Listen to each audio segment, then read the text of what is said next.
Vamos lá, então. Bom dia a todo mundo. Dando continuidade à nossa aula de análise de dados espaciais. A gente agora, na aula passada, a gente viu como abrir shapefiles, né? Plotar informações nesses shapefiles. Agora, a gente vai aprender a usar uma estatística de autocorrelação espacial, que é muito importante nesses casos, tá? Qual que é a ideia aqui? A ideia é que a gente vai pegar o dado do Brasil, de expectativa de vida, e vai tentar construir um indicador que tente nos mostrar se há ou não autocorrelação espacial, ou seja, se os estados, se os polígonos próximos, né, têm mais ou menos a mesma média de expectativa de vida. Essa distribuição, se houver de fato, né, uma distribuição em que as regiões próximas têm mais ou menos a mesma estimativa de expectativa de vida, o nosso indicador vai mostrar esses clusters espaciais e a gente vai, então, poder usar essa informação. A informação para fazer isso, né, ela é um pouco mais complicada, a gente vai ter que trabalhar com a ideia, né, de determinar se os polígonos são vizinhos ou não, a gente vai ter que quantificar essa vizinhança, para isso a gente vai usar um pacote chamado SPDEP, que é um pacote que é capaz de identificar adjacências entre casos, tá? Ou seja, ele calcula se... que tem um microfone aberto aí. Pronto, tirei. Ele calcula se um polígono é ou não vizinho do outro. Então, a gente vai usar, chama SPDAT, a gente vai abrir essa library, e para fazer essa conta, a gente vai usar essa função, ó, poly2nb, a gente vai pegar os estados e vai colocar para cada linha dessa expectativa de vida e vai pedir a ele que calcule uma matriz W, né, que nos dá justamente essa vizinhança entre os casos. Depois que a gente calcula essa vizinhança e ele dá um resultado, vamos abrir lá no R, né, para a gente conseguir fazer isso.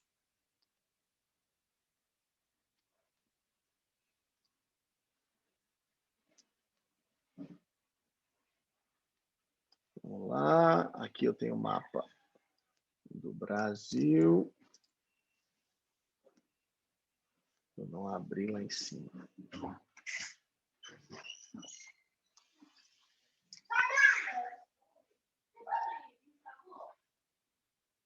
Tá aí a informação. Depois que a gente fizer essa informação, vamos começar a trabalhar os dados com esse pacote, que é o SPDAT, que é um pacote de vizinhança. Ele vai abrir ali alguns pacotes que são necessários, e a gente vai usar esse poly2nb.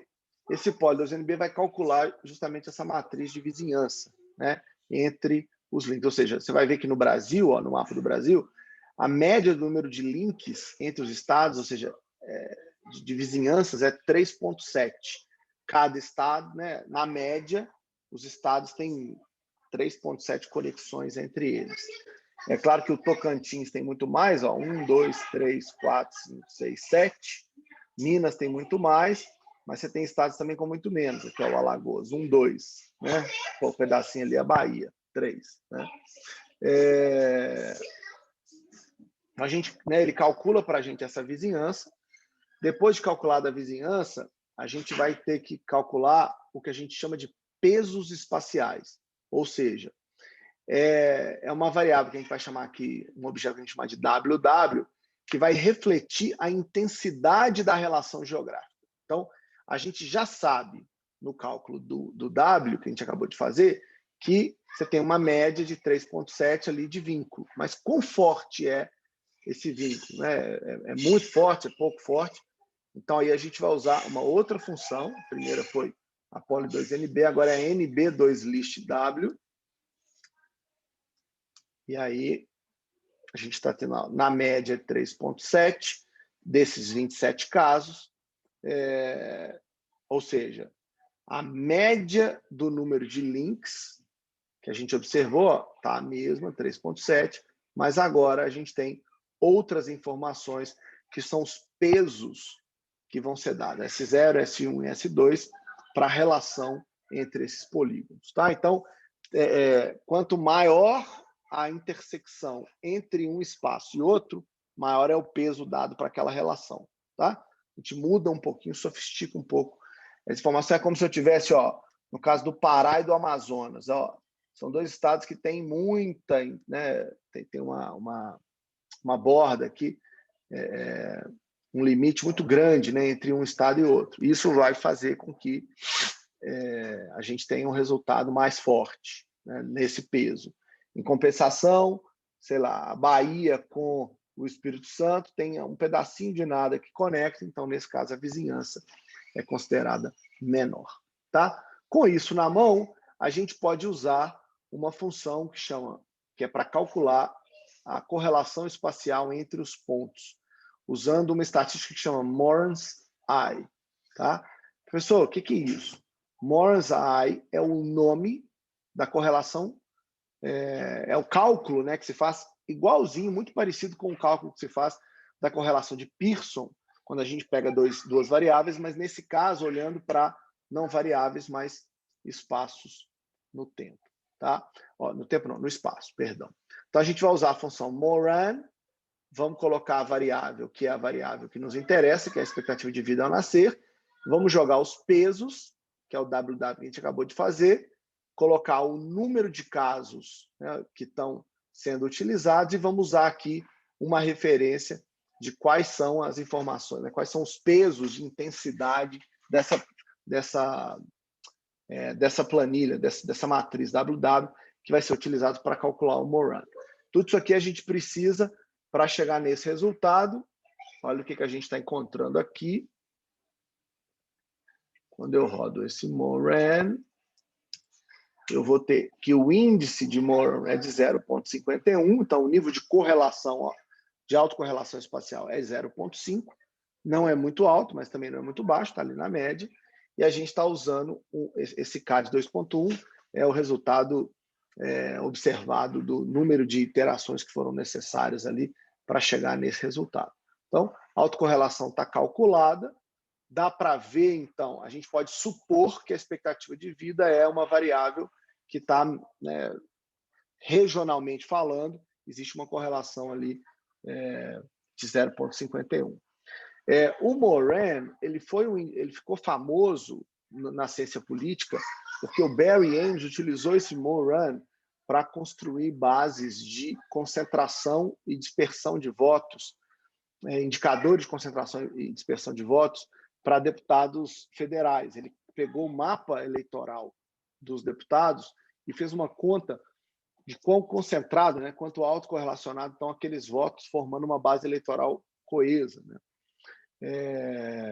E é muito legal, porque é só baixar o dado por município, plotar o número de votos e rodar o Moran para cada deputado.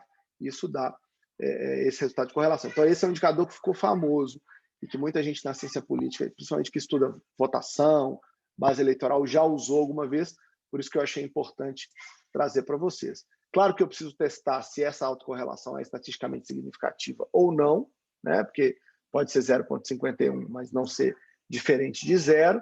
Para isso, a gente vai fazer um teste, que também é uma função que está no pacote, que é o Moran Test. E a gente vai colocar os mesmos parâmetros. A única coisa que a gente vai colocar é que a gente não quer via randomização. Isso é um detalhe totalmente técnico, mas a ideia por trás é eu não quero fazer nenhum tipo de simulação, eu quero apenas calcular o dado da maneira convencional. A gente olha aqui para o p-valor, ele é muito menor do que 0,05, ou seja, eu assumo que esse Moran I statistic é diferente de zero, portanto, um dado estatisticamente significativo. Tá?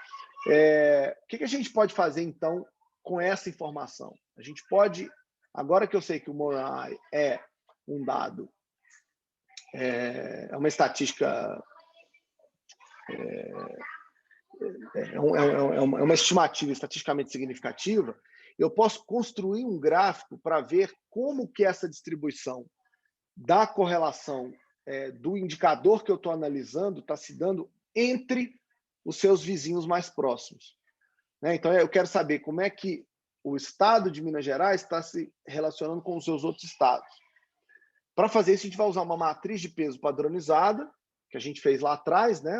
Só que agora eu vou trocar o nome porque eu preciso padronizar essa matriz nas linhas. Eu preciso que cada uma das linhas some 1, porque eu vou fazer um gráfico para comparar na somatória das correlações como que essa correlação espacial está se dando entre cada um dos estados, né, que a gente está analisando. Então, eu crio um objeto WM usando a função NB2MAT, que vai me dar a matriz de peso padronizada. Eu pego esse objeto WM e construo uma matriz em que a soma delas, eu padronizo, né, como se eu estivesse fazendo aquela divisão que eu mostrei lá atrás. Eu pego o maior caso, põe no denominador e divido cada caso em relação ao seu denominador para construir essa tabela. E eu construo aqui um objeto Y, que é nada mais do que a variável que a gente está tentando correlacionar uma com a outra, para ver como é que se distribui essa correlação espacial. Existe um objeto, né, que se chama, uma função que chama moram.plot, em que eu vou plotar, então, o objeto Y em relação às outras estimativas, e aí o resultado que a gente tem desses pesos é esse gráfico. O que a gente está vendo aqui? Vamos analisar esse resultado. Ó, aqui eu tenho o valor Y, é o valor de expectativa de vida ao nascer, para cada um dos estados, né? Então, você tem estados com baixa expectativa de vida ao nascer, aliás, espera aí, né? Baixa expectativa de vida ao nascer, e aqui um pouco maior. Do lado de cá, eu tenho o nível de associação, né, dessa expectativa de vida ao nascer nos seus vizinhos mais próximos. Então, eu vou comparar o estado 72 com quem são os seus vizinhos. Ó, dá para ver claramente, você tem 4 vizinhos com expectativas de vida ao nascer próximas dela, né? Ou seja, você tem ali alguém próximo de 74, alguém próximo de 72 e outros próximos de 73. Vou fazer isso para cada um dos casos, ó. Então dá para ver, ó, né? Para quem está 74, você tem casos maiores, menores, muito baixos, né? Aqui no 76, mesma coisa. Casos maiores, menores, aqui diminui. E nos altos casos, é interessante, porque você tem uma correlação quase objetiva, né? O caso com 78 está também do lado de gente que está com ali uma expectativa de vida nascer próxima de 76. O que isso aqui está me mostrando? Que quanto maior é a minha expectativa de vida nascer, maior é o número de vizinhos que também tem números próximos, né, dessa expectativa de vida. Ou seja, como a gente acabou de ver, a correlação espacial é positiva, né, e próxima de 0,5. Tá? Visualmente, a gente está vendo esse resultado 0,5 nessa curva de regressão que combina o próprio resultado da expectativa de vida ao nascer com aquele resultado esperado, né, da expectativa de vida dos seus vizinhos. Tá? A gente está comparando para ver como é que essa correlação é calculada. Como eu disse, o Moranzai é um indicador, se não o indicador mais importante de autocorrelação espacial. Então, para a Camila que está estudando gasto com educação, será que municípios que gastam muito com educação influenciam seus municípios vizinhos? É só baixar um dado, né, de estados, aliás, de municípios no Brasil, juntar esse mapa de municípios com os gastos e fazer uma correlação espacial para ver qual que é o nível de distribuição de gasto com educação entre os seus vizinhos.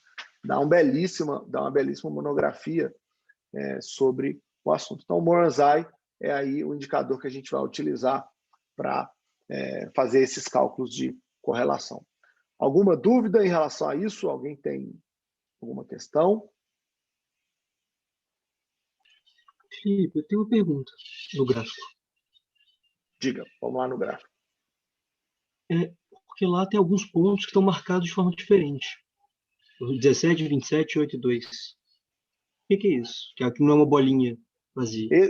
Esses são os dados, João, em que você tem um encontro absoluto entre a expectativa de correlação e o próprio dado.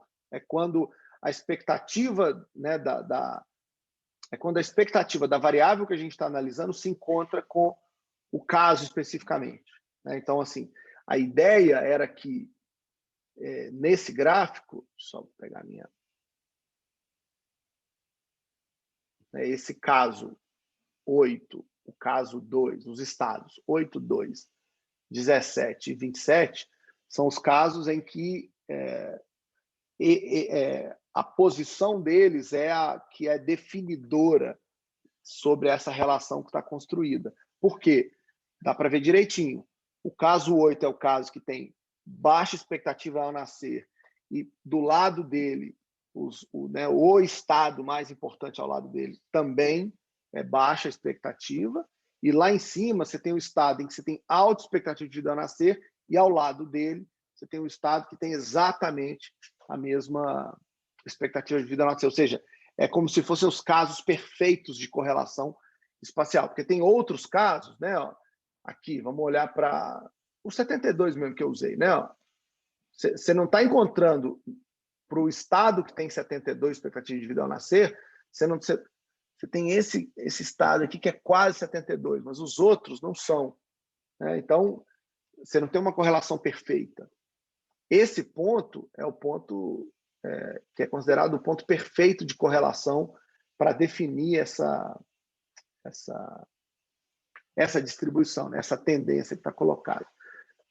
Eu nem chamei atenção para isso, João, porque, do ponto de vista analítico, tem pouca contribuição essa informação. É mais para mostrar quais são os casos que estão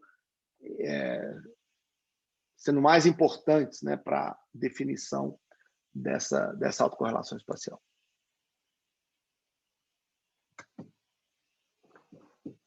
Mais alguma Felipe, dúvida? Fala, eu tenho uma Thiago. dúvida. Na verdade, eu queria pedir, se possível, para você retomar a definição, né, dessa autocorrelação espacial, porque eu peguei assim, mas eu queria firmar isso um pouco, eu acho que passou rápido por ela, sabe? Tá bom. E a segunda dúvida, que aí já emendando, talvez você emende no seu raciocínio também, é que você fale de novo quais são as variáveis que você usou nessa correlação, sabe? Tá. Como se fosse... Na verdade, eu Só estou usando retomar. só uma. Tá bom, ótimo, Thiago. Eu repito sim, sem nenhum problema. Então vamos lá. O que o Moranzai faz? Vocês vão se lembrar, eu nunca sei de cabeça essas coisas. Então vamos. Fórmula da correlação de Pearson. Vamos lá. Você vai ver que a gente vai fazer aqui, ó. Eu vou pegar. Né? Lembra que é uma expectativa da relação de xi menos x barra, que é a média de x vezes yi menos y barra. Eu não sei exatamente se é isso, não. Eu nunca, como disse, lembro de cabeça. Mas, né, lá, a ideia é, eu tenho lá um somatório da relação de x com a sua média e de y com a sua média, é o que eu desenhei aqui, né? Você divide isso pelas variâncias, ou seja, quanto que cada ponto, lá na correlação, a gente fez essa aula há 7 aulas atrás, a correlação é uma medida que mensura como cada ponto se distancia em relação à sua média. No caso do Moranzai, Thiago, está fazendo a mesma coisa, tá?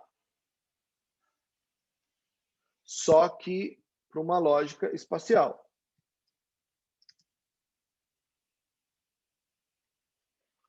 Acho que não tem um Wikipedia aqui só com a fórmula, não? Vamos ver se a fórmula está aqui. Eu só queria mostrar a fórmula.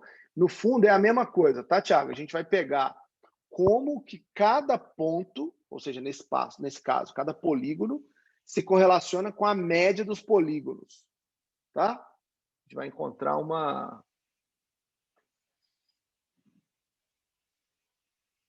Deixa eu diminuir isso aqui.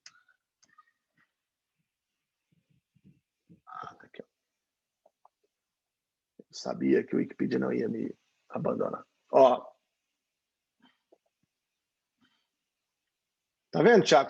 Por que eu defini aquele pedacinho? Ó, no fundo, é como cada objeto se distancia em relação à sua média, nas coordenadas de latitude e longitude, multiplicado por um peso, que é aquele W que a gente calculou ali, que é a importância, né, da vizinhança, do nível de vizinhança que os casos têm.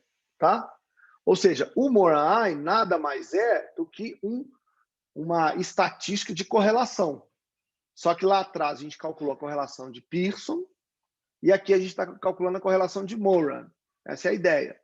Tá? A Moran está ponderando o peso, né, da relação espacial entre os polígonos, e para isso ele vai te dar quanto que cada estatística que você está estudando se correlaciona uma com a outra. Isso que a gente está fazendo aqui. Felipe, qual variável você utilizou para fazer isso? Só uma, Thiago. Qual? A variável do meu interesse, expectativa de vida a nascer. O que eu estou estudando é isso aqui, ó. Vamos lembrar o mapa. Né? Eu tenho o Brasil e a expectativa de vida a nascer em cada estado. Eu quero saber quanto que a expectativa de vida a nascer de Minas se correlaciona com os seus vizinhos. Correlaciona muito ou correlaciona pouco? E Mato Grosso? A expectativa de vida aqui é parecida ou é diferente dos seus vizinhos?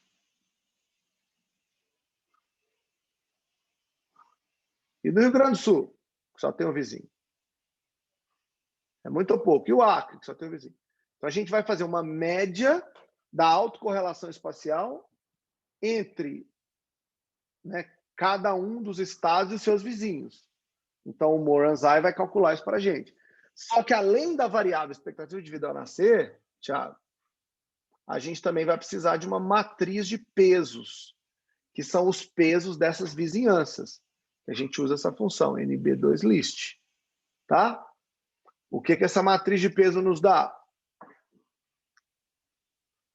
Quanto que esse estado divide de vizinhança com os outros estados. Como eu disse, se a gente comparar o peso da Bahia com o Espírito Santo, vai ser pequeno, mas o peso de Minas com a Bahia é grande. O peso da Bahia com Goiás também é pequeno. Tá vendo? O peso da Bahia ali com o Piauí um pouco maior. Então, a gente vai calcular um peso de quanto que aquela vizinhança, né, é importante ou não para ser computada nessa correlação. A gente faz isso para cada um dos estados. Então, depois que eu calculei essa matriz de pesos e usei aqui, eu resolvo o meu problema, que é calcular o Moran, que é, como eu disse, uma estatística de vizinhança. Tiago, como toda estatística de correlação, aliás, ela vai de -1 a 1. Quanto mais próximo de 1, mais positivo e forte. Quanto mais próximo de -1, mais negativo e forte. Próximo de 0, correlação fraca e nula. É isso que a gente está calculando nesse resultado. Aqui mesmo. 0,51. E aí eu já vi que esse resultado é estatisticamente significativo, porque o meu p-valor é menor do que 0. E eu consigo visualizar essa correlação quando eu comparo o meu valor de Y, que é o valor da expectativa de vida, com o peso padronizado que cada estado tem na hora de calcular a expectativa de vida ao nascer, que no fundo é a expectativa de vida ao nascer com uma expectativa da expectativa de vida ao nascer calculada geograficamente. Dá uma correlação de 0,5, que é o que a gente viu lá atrás. Fiz aqui uma revisãozinha. Melhor, Thiago? Melhorou? Melhorou, obrigado. Desculpa pedir de novo, mas valeu. Não, que isso. De forma nenhuma. Então, a tarefa que vocês vão ter essa semana é fazer o exercício para mapear as eleições presidenciais nos Estados Unidos ao longo do tempo. Eu quero ver como é que os estados americanos foram mudando ou não em relação ao voto democrata e o voto republicano. Para isso, vocês vão usar o banco de dados Presidente 08, vocês vão construir uma variável que é o voto democrata e o voto republicano, né, para cada ano, nesse caso eu estou fazendo para 2008, E aí eu estou dividindo o voto do Obama na soma do voto do Obama com o McCain. Eu chamei ele de Romney no começo, vacilei. Aqui o McCain dividido pelo total de votos naquele estado, né? E aí vocês vão criar um mapa americano, fazer um looping que vai de 1 até o número de estados presentes, vão fazer um if, porque o mapa não tem o Alasca, não tem DC, vocês vão tirar esses estados, depois é só fazer o mapa de estados americanos, em que vocês vão colorir por região, e o nome dessas regiões vai estar ali, no banco de dados presidencial, tem uma variável que chama state.name, o I vai ser determinado aqui em cima, né? As cores vão ser, olha que legal essa função, if else. Se o voto do republicano naquele estado I for maior do que o voto democrata naquele estado I, pinte de vermelho. Do contrário, pinte de azul. Então, olha que bacana, a gente pode pôr uma função para ocupar um papel dentro dessa cor, e aí eu vou, né, colorir o gráfico desse jeito. Tá? Vocês vão fazer essa parte, eu estou fazendo questão de mostrar em aula, porque era uma parte mais difícil, mais complicada. Vocês vão ter que pôr um looping em cima dessa aqui para construir uma animação que vai mostrando a evolução disso aqui para cada um dos anos. Ou seja, ao invés de ser apenas um ano, que é o de 2008, vocês vão ter que calcular um subset, né? Vocês vão pegar o banco de dados total que eu vou colocar lá, fazer um subset por ano, fazer a divisão de democrata e republicano por ano e postar cada um dos mapas por ano. Esse é o nosso trabalho final, que é um trabalho que junta looping, condições, mapas, estatísticas, abertura de banco de dados, ou seja, eu estou juntando tudo que a gente aprendeu, basicamente, ao longo do semestre, de coisas importantes para fazer análise de dados, ferramentas importantes para fazer análise de dados no R, nessa tarefa final. E aí, para quem quiser brincar com isso, Amanda, né, professor, tem como a gente colocar duas coisas no mesmo gráfico? Eu estou pegando o que a gente fez lá atrás. Agora eu vou fazer o mapa dos americanos aqui, ó. Espera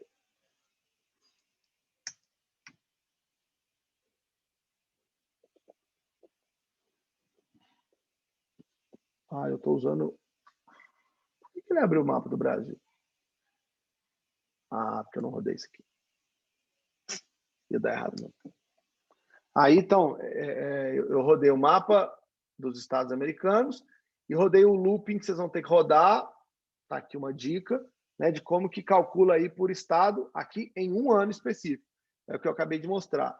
Amanda, se eu quiser colocar aqui aquela função plot year que a gente fez do Chipotle, olha que legal.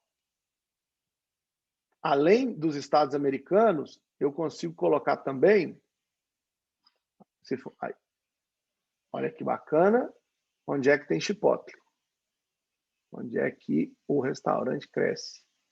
Pergunto a vocês, meus camaradas. Existe algum tipo de correlação política com o restaurante? O que vocês acham? Onde é que tem mais restaurante Chipotle? Em estado democrata ou em estado republicano? O que vocês acham? Professor, eu não estou achando uma diferença expressiva visualmente falando, não.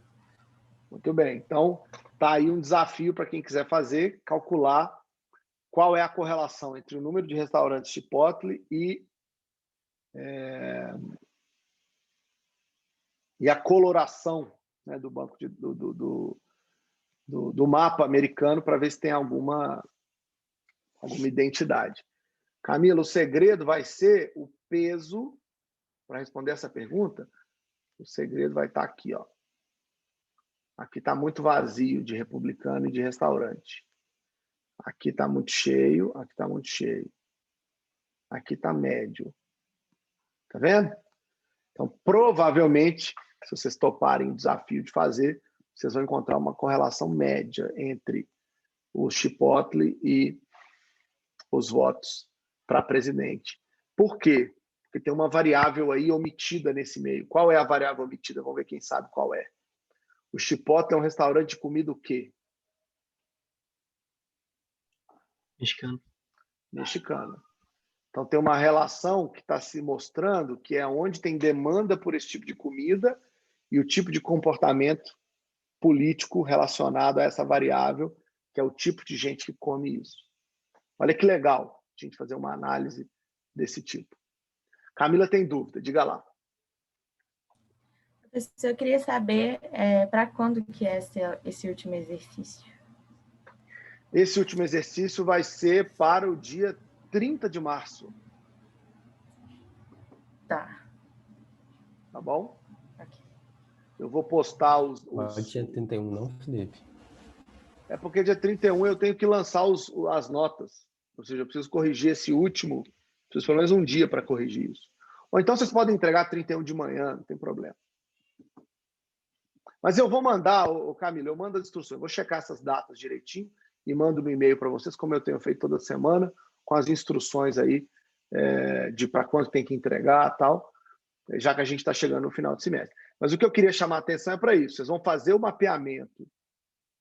O exercício dessa semana vocês vão fazer o mapa americano com o resultado eleitoral e vão construir um looping, que é quase um resultado da evolução no tempo da coloração dos estados. Vocês vão ver que tem alguns estados que sempre são azuis, outros sempre são vermelhos e outros que mudam, que são os chamados swing states. E eu queria que vocês fizessem essa análise usando o que a gente aprendeu aqui na aula. Felipe, uma pergunta, na verdade. Você vai disponibilizar um banco de dados para cada ano? Eu vou disponibilizar o banco de dados total. Ah, tá. Tá? De todos os anos. Vocês vão poder usar aquela função, João, que é o subset, que é igual a gente fez na aula de hoje, lá para o caso do Chipotle. Lembra que eu fiz um subset para cada ano de abertura do Chipotle, aí rodava a função que plotava aquele ano em relação aos outros, e aí o gráfico ia aumentando. É isso que eu quero que vocês façam. Ok? Beleza. Você vai colocar os dados e as instruções agora no Moodle? Hoje? Vou colocar assim que terminar a aula, eu já lanço lá. Tá? Beleza, então. Obrigada. Claro, sem problema. Quem mais tem dúvida? Fala, Thiago. Não tenho. Na verdade, é uma dúvida mais, assim, fim de semestre, a gente começa a fazer as contabilizações, né? Tá, então Thiago, só um minuto, deixa só então eu fazer o seguinte. Beleza. Tem alguma outra questão envolvendo a aula especificamente, a discussão sobre a plotagem dos dados? Porque se não tiver, eu vou agradecer todo mundo. Essa é a última aula do semestre. Agradecer aí a participação e o envolvimento de todo mundo. Para mim foi muito legal dar esse curso, eu adorei montar essas aulas. Acho que espero que tenha sido muito útil para todos vocês.